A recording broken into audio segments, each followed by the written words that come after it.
meeting, conference this year is at School Sport Victoria, and it's probably happened in every jurisdiction. We've had more and more, we're getting more calls about, we've got a transgender student, mostly from primary school we're getting it at the moment in Victoria, but we do have our secondary school kids.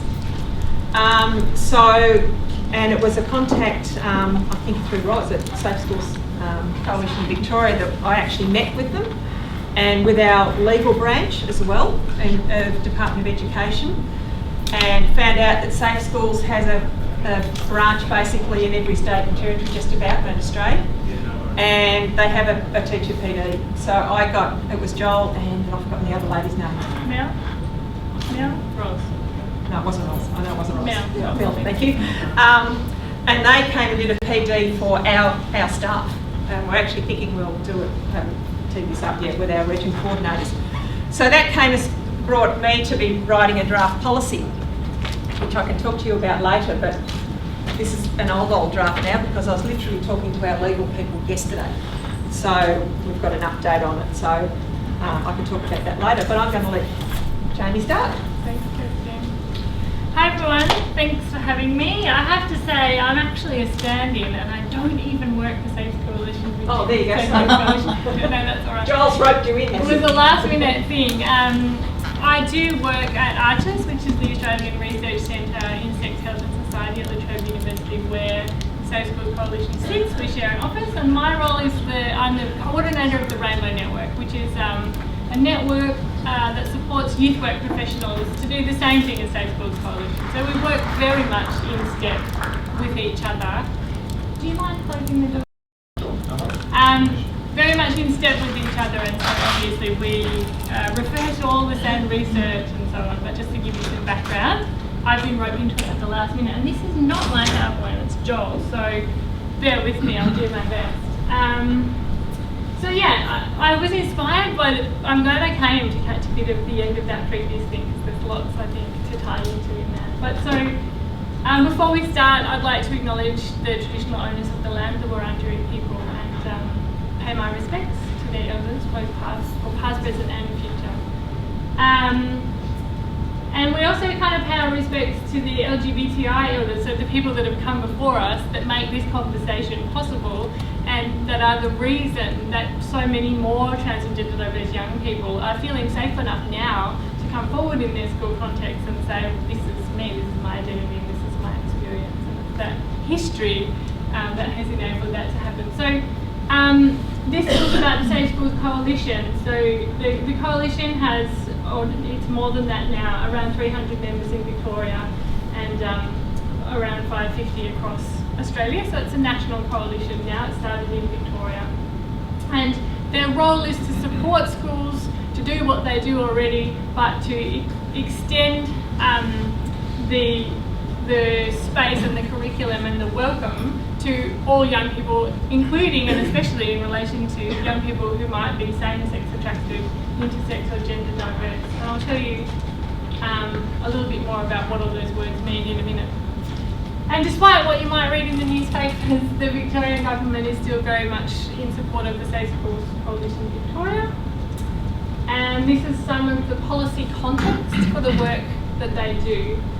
So it's guided by the Victorian Equal Opportunity Act and the National Equal Opportunity Commission guidelines, as well as the Victorian Equal Opportunity Human Rights Commission have released some guidelines specifically about working with trans and gender diverse people, not just young people, in sport. And I've brought a little cheat sheet that I can hand out at the end that refers to that and just brings out a few of the key points in relation to school sport. Jami, yes. Sorry, just a quick question.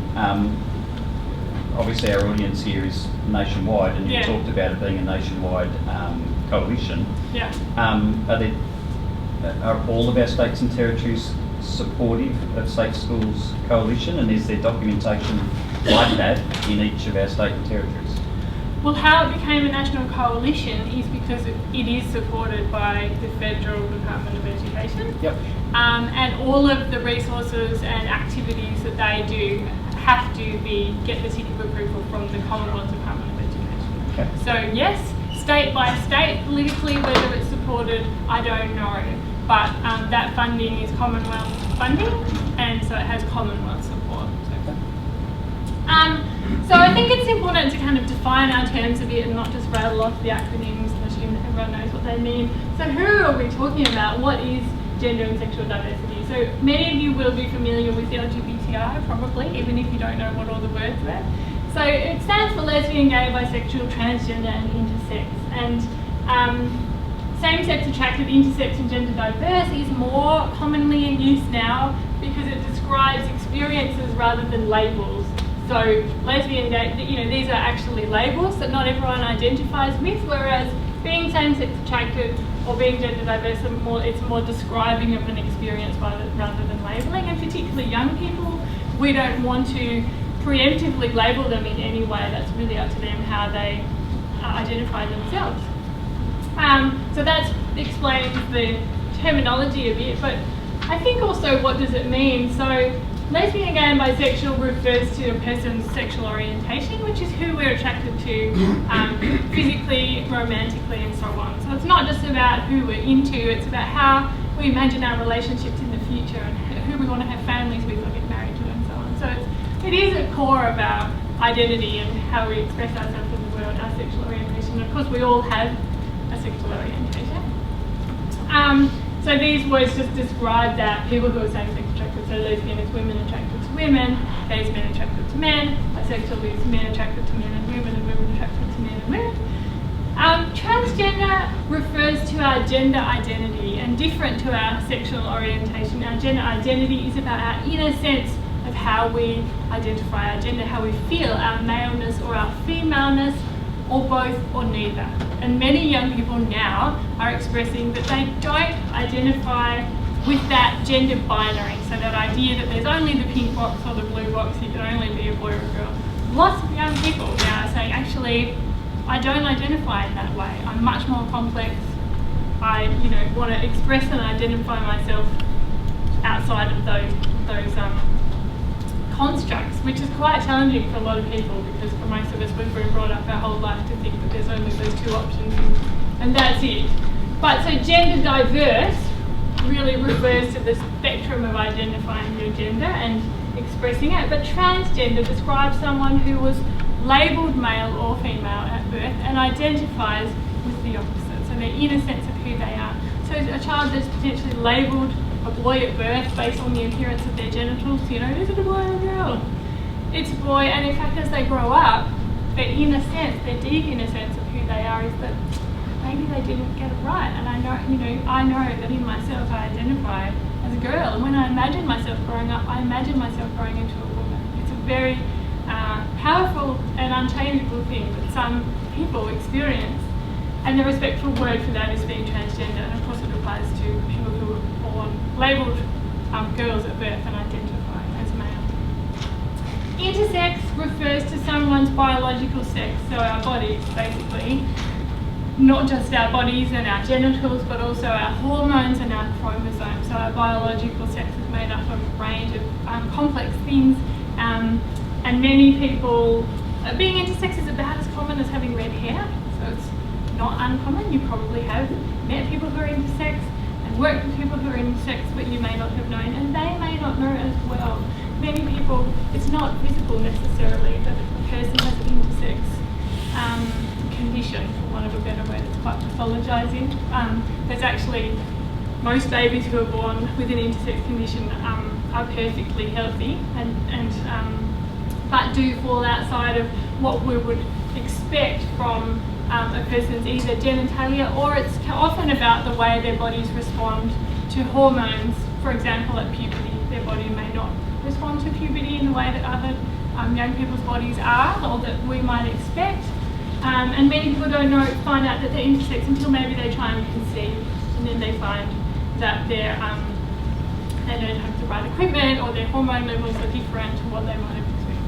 So I spent a bit of time on that, but I just think getting the basis of what are these experiences, who are we talking about, is really important instead of just assuming and rattling off. Any questions? You sounding silent? Feel free to put your hand up or shout out. politely at any stage.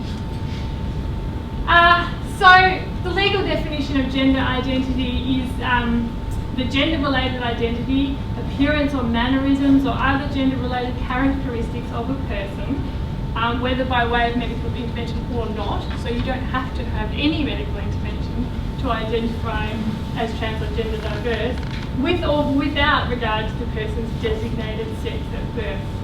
So, and this of course includes everyone, so people who identify as women, as men, as neither, or both. So, transition, or another word for it, is affirmation. So transition implies that you were one thing and you're moving, you're changing to be another thing. And for most people, more than a third of people say, when they're asked in research about, when did you first consider that your gender identity wasn't what everyone else assumed that it would be, they say, more than a third say, I always knew. So affirmation, I guess, is a word that says, well, actually, we're just affirming something that you've always known. It's a bit more straightforward.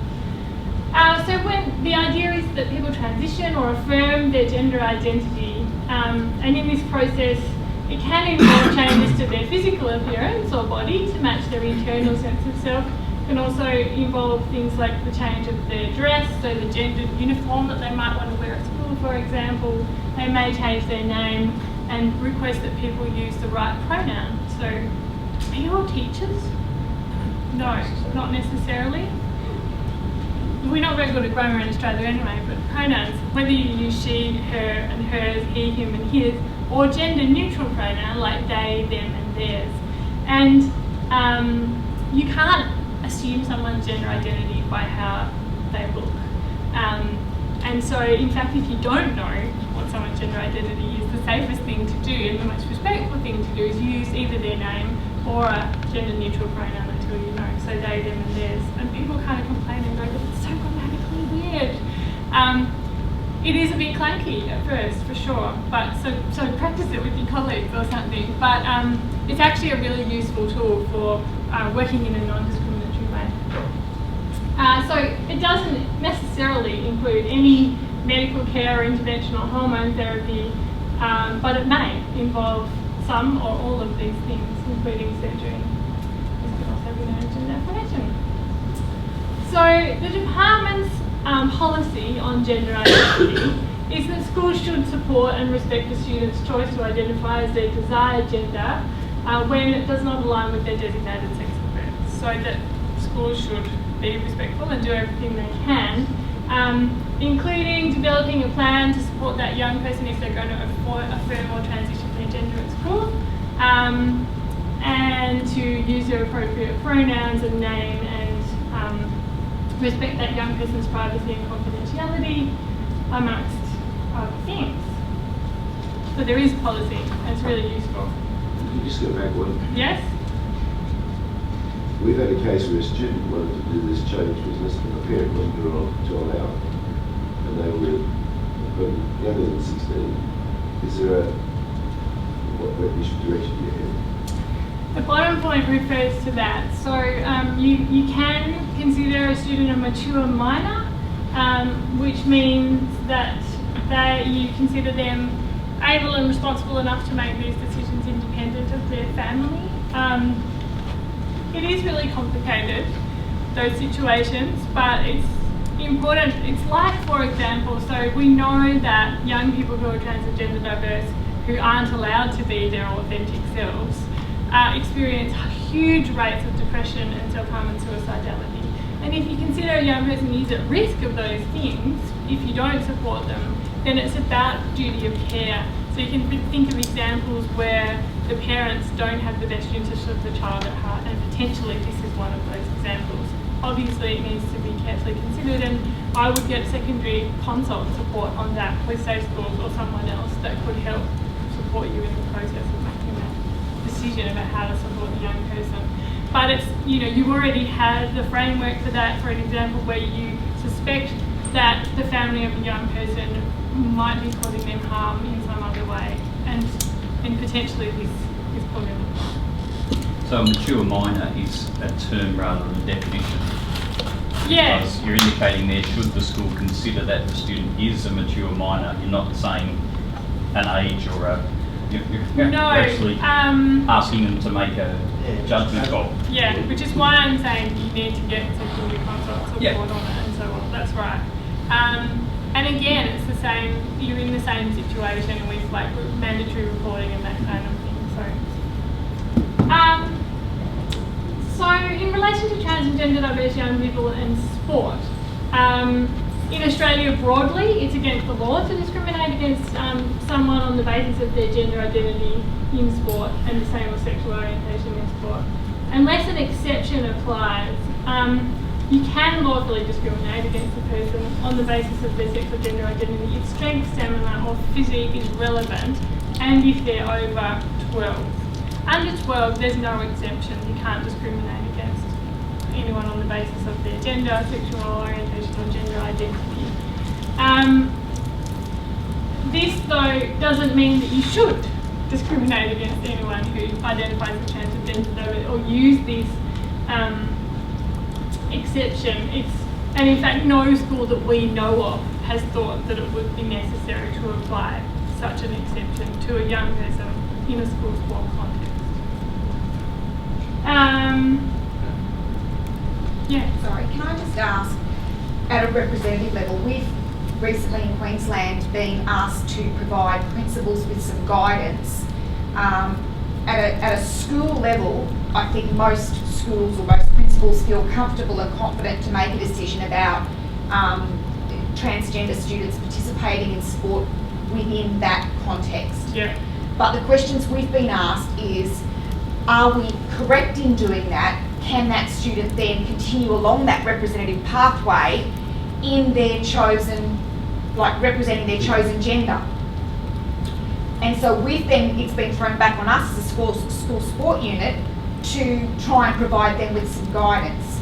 And there was nothing that I could find that assisted us in doing that. So just the only step that I've been able to take so far is I've talked to our sport-specific committees and to the state sporting organisations and asked them for feedback on anything that I guess differentiates between boys and girls sport at a particular age group within the rules and guidelines or conditions of play. So your qualifying times for track and field, for example.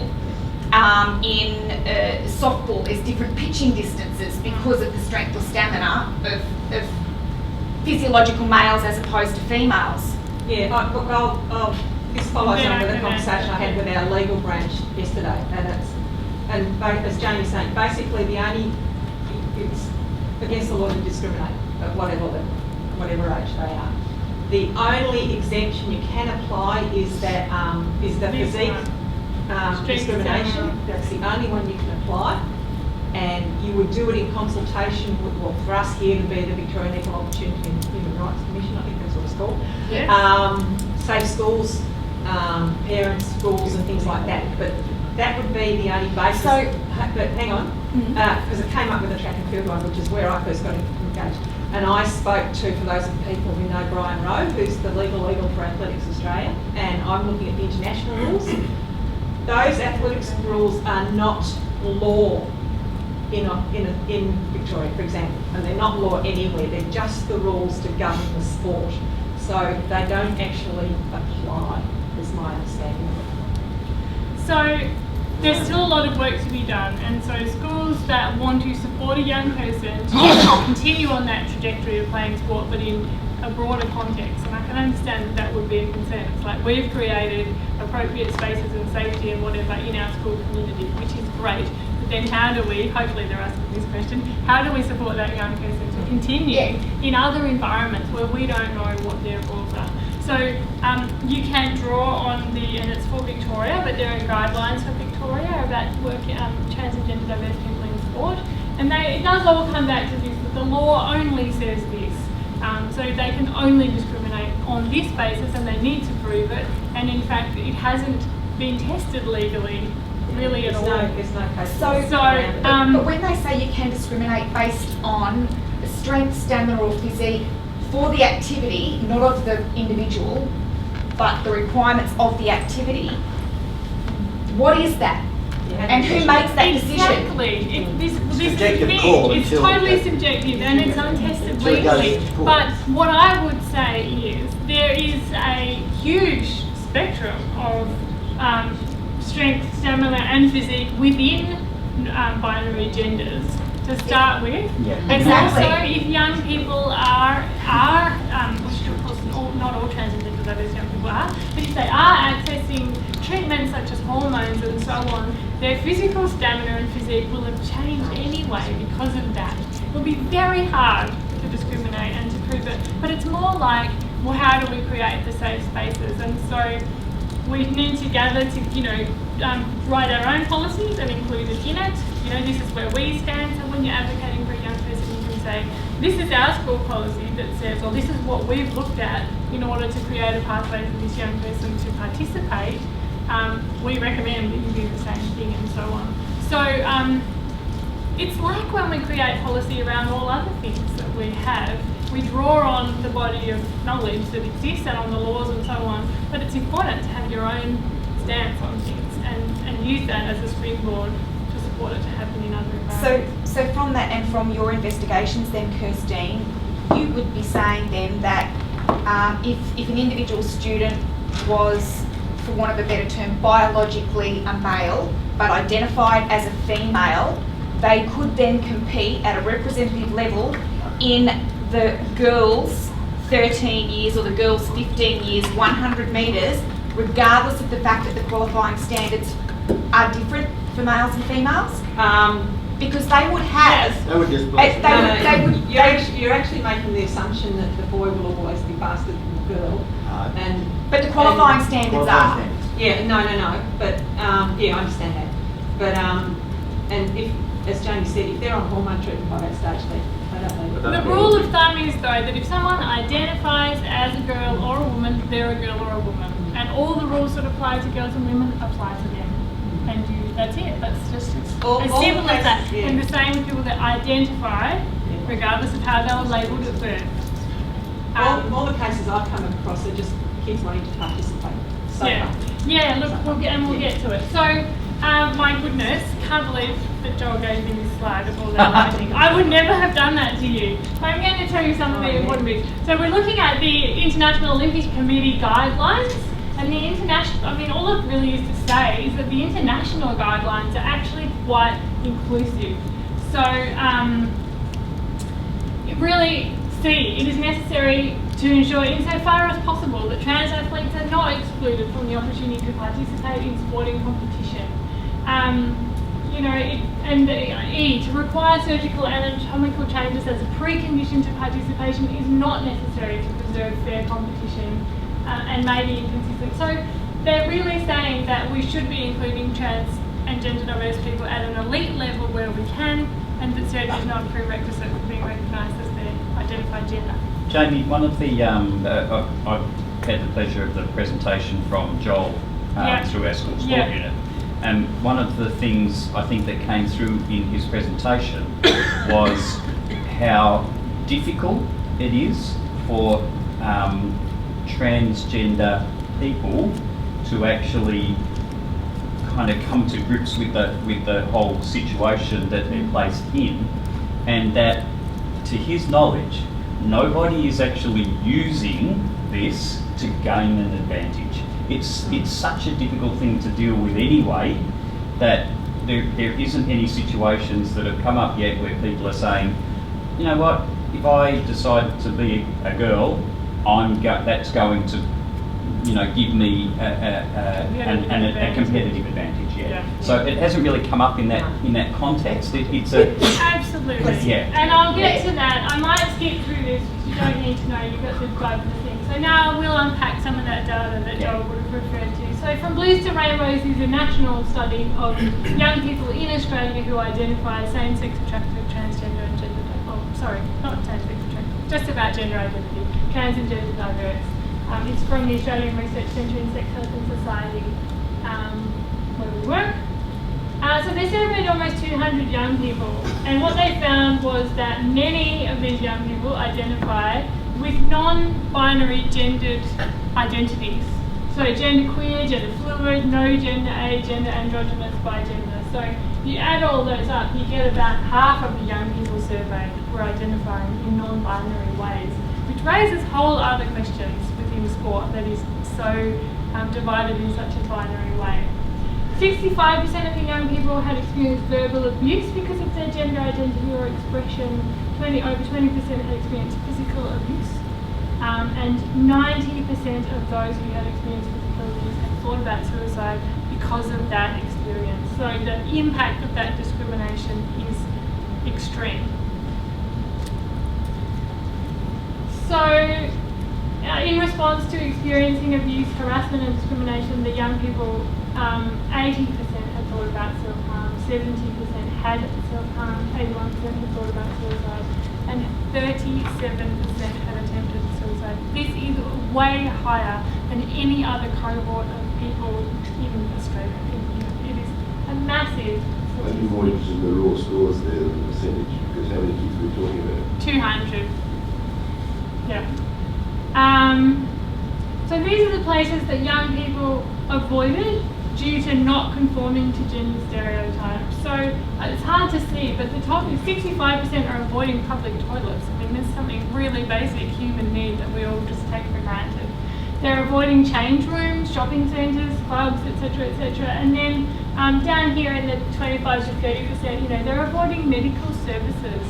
So all the things that we or people who are cisgendered, which is the word to describe someone whose sex assigned at birth matches their gender identity, that we take for granted, and in fact that we gain connection and mental health through a lot of these spaces and places and activities these young people are being excluded from and avoiding. This slide talks about, it's in a school's context, and it talks about where teachers use appropriate language words in blue and where they use inappropriate language, and the impact that that had on the broader environment. So these are about discriminatory language, exclusion, the deliberate use of the wrong pronoun, and things. That's in the broader school environment. So where a teacher or someone in a position of authority and power uses inappropriate language, they're role modelling that, and it creates an environment where discriminatory language is used twice as much.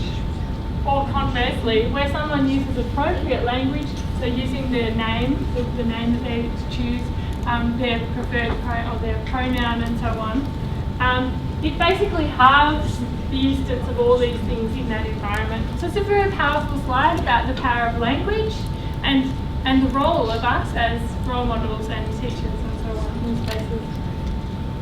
Oh, no case studies. He didn't give me the case study thing. But I wanted to talk a bit more about some of the data that Joel hasn't included here is about, it's from studies from Vic Uni. There's one, Equal Play is the most recent one, and it's about the experiences of LGBTI people broadly in sport and PE in Australia. And what it finds is that PE, school sport and physical education, the levels of homophobic language and transphobic language and discrimination in those environments are much higher than in community sport or in elite sport environments. So PE really stood out in that study as a place in which we had to do a lot more work.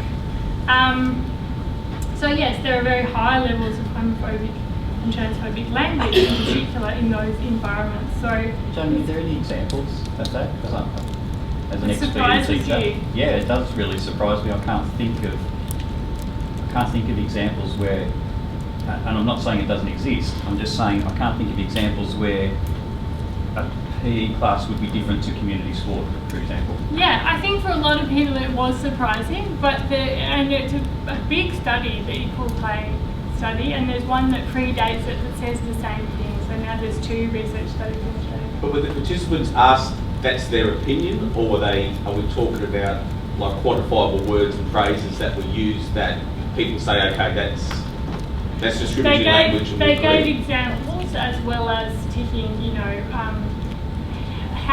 so the questions were things like, how often do you hear it? So rarely, but here what? very frequently. Were there examples of what? Yeah, there were examples of of what. So things like, that's so gay, or you're a cook or a fag or a dyke, or, you know, all of those things. Just using gender language disparagingly and so on. So I don't know if you find walk into a school and hear language like that, the person will be sacked.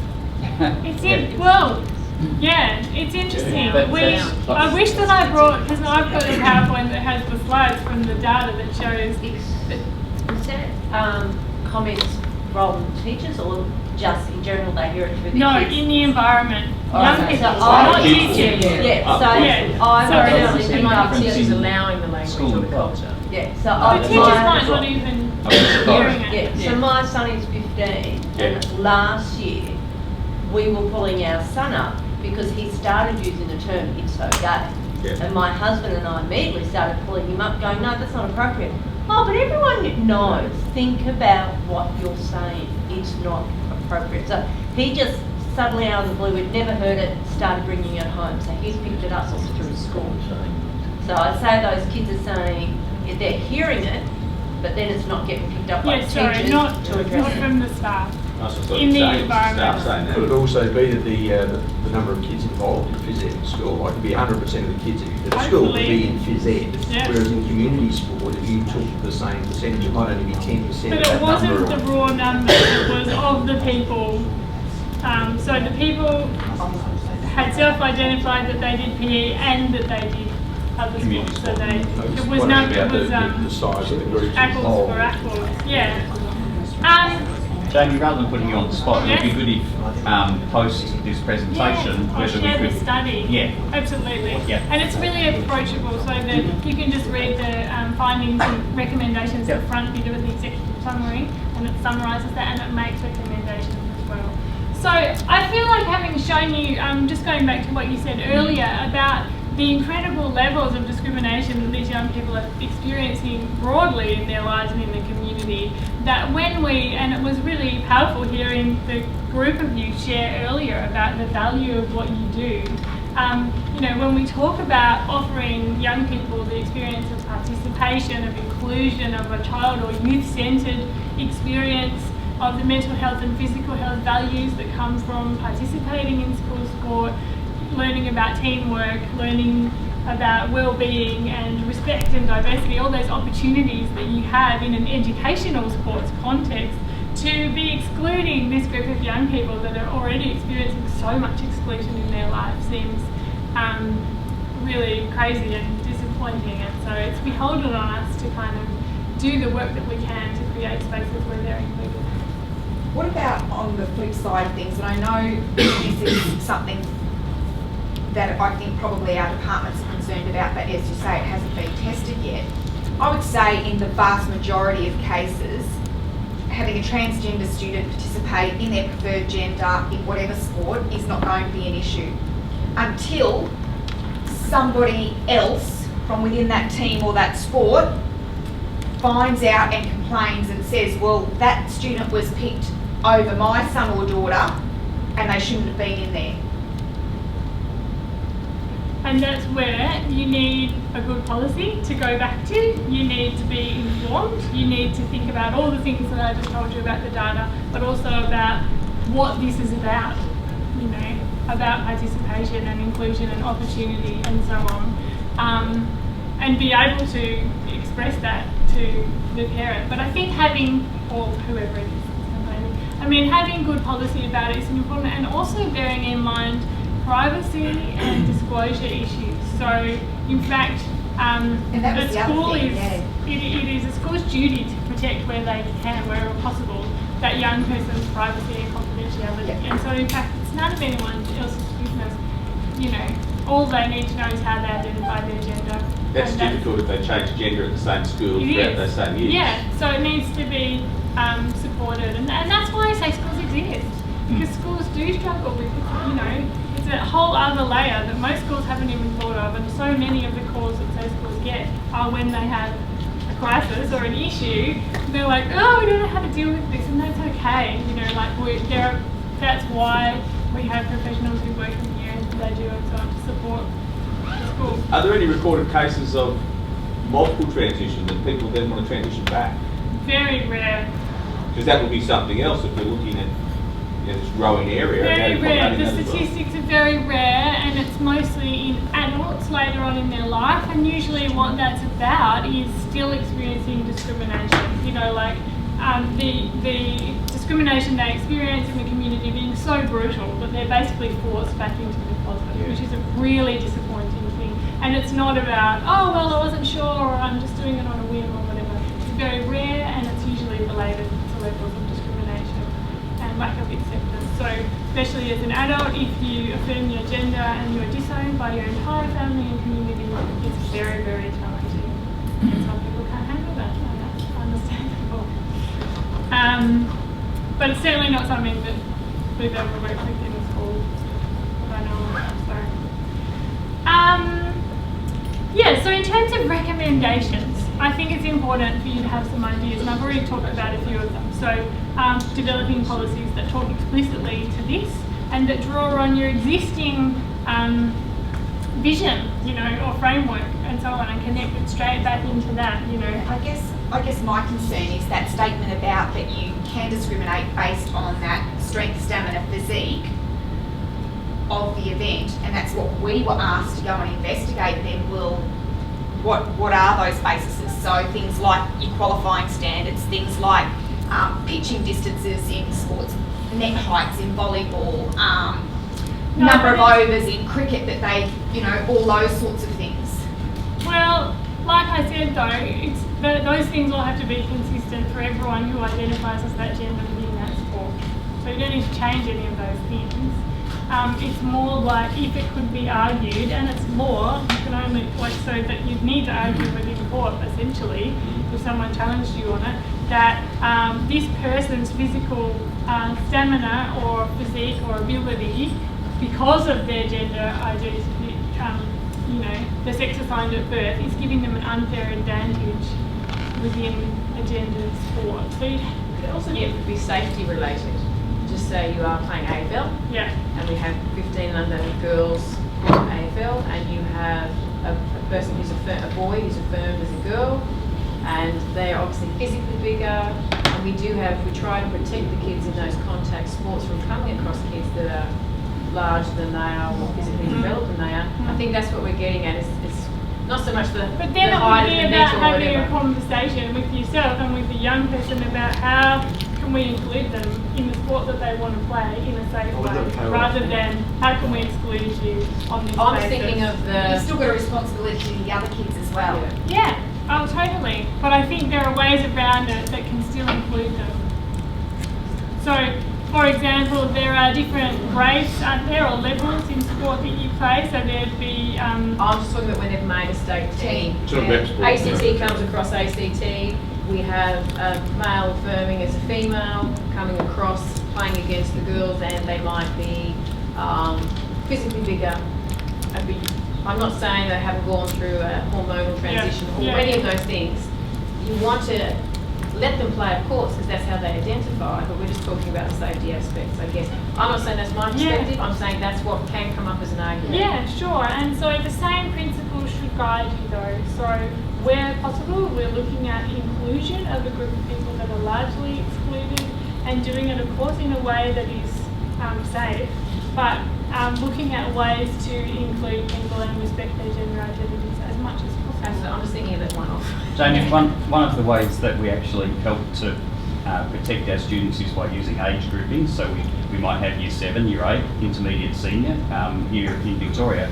But the question that I would ask of your question is, if you have a very big girl turn up to your competition, do you all of a sudden say, look, the game's not safe because you've got a very big girl on your team? Yeah. So, in your football team, are they all the same size?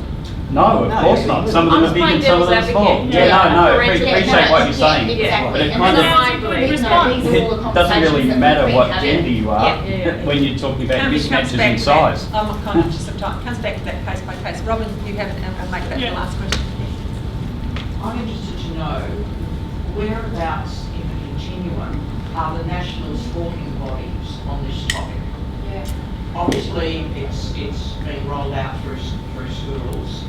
But at our level, we work closely with the national sporting bodies. Are they on this page, or are they? They're all, not all, many of them are scrambling to get on this page. So, and they acknowledge that they need to do more work in this space. So I'm personally currently working with Netball Victoria and with AFL to support their policies and procedures and so on to be inclusive of transgender and same-sex attracted young people. They know that it's part, they know and they want it to be part of their responsibility and their core business, and so they're going through this exact same thing at the same time. So I'll be giving this kind of a presentation and workshop to AFL and to Netball Vic and just so on, and consulting with them on the policies that they're developing around them and so on. At the moment, with the launch of the Women's League in AFL happening, they'll form teams at the end of this year. There's a whole range of gendered issues coming in there that they just kind of aren't ready yet and haven't considered, and so they're using that as an opportunity to look at gender, sexuality and gender identity across the board.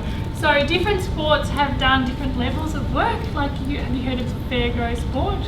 So the Victorian Equal Opportunity and Human Rights Commission have done a project around making sports inclusive of LGBTI people. And they've worked with hockey, this is in Victoria, so Hockey Victoria, and a few other sports.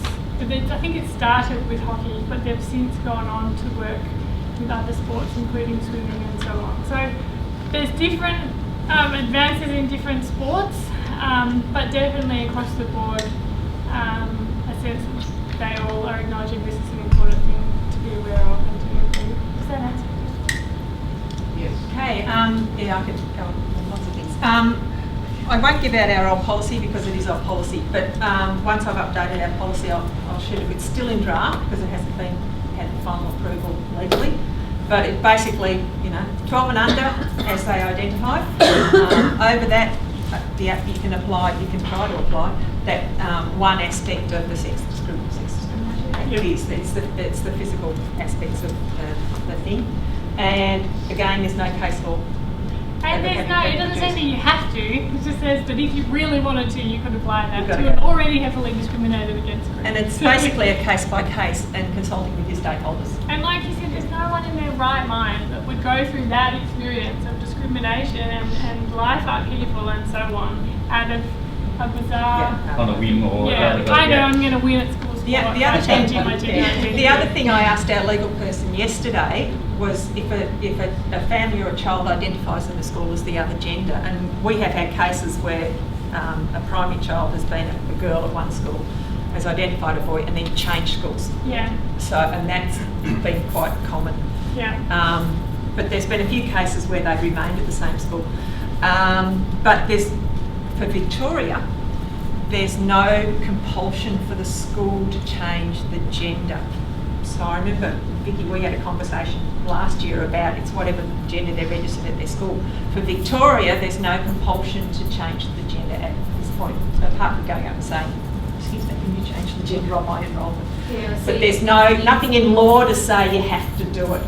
So it's not what they're, for us, it's not what they're enrolled at school, it's how they identify. Yeah, well apparently in Queensland, in terms of what state schools anyway, they're one school, so their enrolment will reflect their biological, so what they were born as, but the school has a responsibility to support them in the gender that they identify with. So their report cards, as far as the teachers are concerned, and what they're referred to, everything else that would be the same as us. Is as their identified gender. Yeah. And so I guess just in closing, because we're really running out of time, I started talking about recommendations, and one of them was policy to back you up and learning, but also thinking about gendered spaces and how that using the day might impact on young people's ability to participate. So looking at having more mixed sport opportunities, and of course, and this is a sexism issue, but allowing young people to choose the sport that they want to play, not just going, right, all the boys play football, all the girls play netball, so really thinking about those gendered assumptions that we make about the kind of sport that young people want to be involved in. And of course, minimising and naming and not participating at the very least, but naming and disallowing homophobic and transphobic language in those spaces, which has a really powerful impact, and you're a really powerful in a powerful role in these situations. And you know, the person earlier talked about this unique opportunity where you're doing sport with education and the possibility for learning about life. And I think this is a great opportunity to learn about life, about respect and diversity and you know, fairness. I think people talk about, oh, it's not fair, they have some kind of advantage. You think about these young people's lived experience, there's a whole lot of not fair there. There's a really much bigger picture here, and how do we welcome and include those young people in all the great things that we know that school sport can give us in terms of our mental health and physical health and so on.